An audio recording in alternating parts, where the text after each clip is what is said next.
Assalomu alaykum.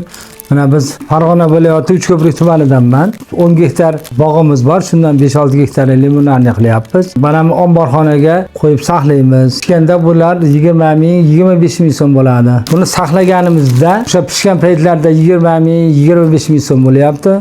Mana hozirgi shu yilda bir 10 tonna olganmiz. 10 tonnani saqlab qo'yganimiz uchun mana hozir narxi 50 mingga chiqdi. 50 mingdan so'rayapti.